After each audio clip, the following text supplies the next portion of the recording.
Bismillahirrahmanirrahim. Assalamualaikum warahmatullahi wabarakatuh. Perkenalkan, nama saya Suci Rabiatu Adawiyah dari Prodi Ekonomi Syariah semester 6. Di sini saya akan sedikit menjelaskan tentang opini atau pemikiran amil zakat. Langsung saja, pemerintah dalam mengelola zakat meski Mahkamah Konstitusi telah melarang negara melangkah semua urusan zakat, masih saja melahirkan peraturan pemerintah untuk melalui monopoli. Dalam aturan itu misalnya disebutkan Badan Amil Zakat Nasional atau disebut Baznas berwenang mengumpulkan zakat dari unit pengelola zakat yang ada di perusahaan badan usaha milik negara. Aturan ini seolah-olah melegalkan Baznas merebut dana zakat unit pengelola zakat itu yang selama bertahun-tahun sudah berjalan baik tanpa harus menginduk ke Baznas, bahkan dana yang mereka himpun bisa lebih besar daripada pengelola Baznas. Sikap keras pemerintah itu juga tercermin pada pembatasan berdirinya perwakilan lembaga amil zakat partikuler yang berskala nasional seperti Dompet Duafa dan lembaga amil zakat. Nahdlatul Ulama atau Muhammadiyah hanya boleh mendirikan satu kantor cabang yang di tiap provinsinya. Jika aturan ini kita terima, kita akan tampak sangat total dan syahwat pemerintah mengangkangi pengelola zakat sebetulnya sudah tampak sejak terbitnya Undang-Undang Nomor 23 Tahun 2011 tentang zakat. Dalam undang-undang itu, semua urusan zakat hanya boleh dilakukan Badan Amil Zakat Pelat Merah alias Baznas.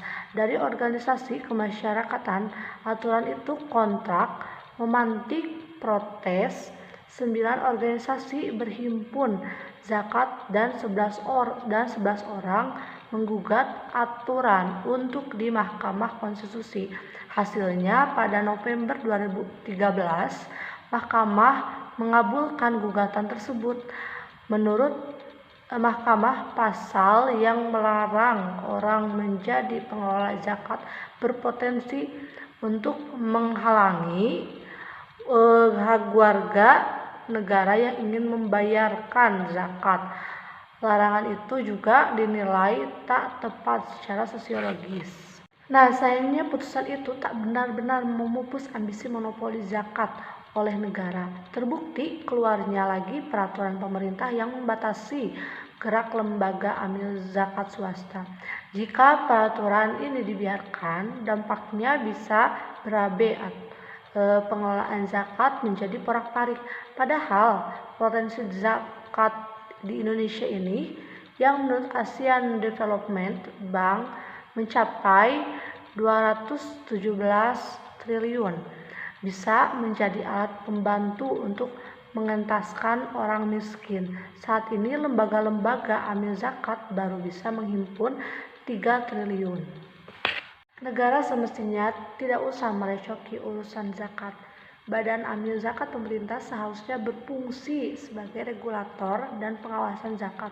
Mirip dengan yang dilakukan Otoritas Jasa Keuangan atau OJK, tidak mengelola dana masyarakat, bank umumnya mengumpulkan dana publik itu. Yang terjadi sudah salah kaprah.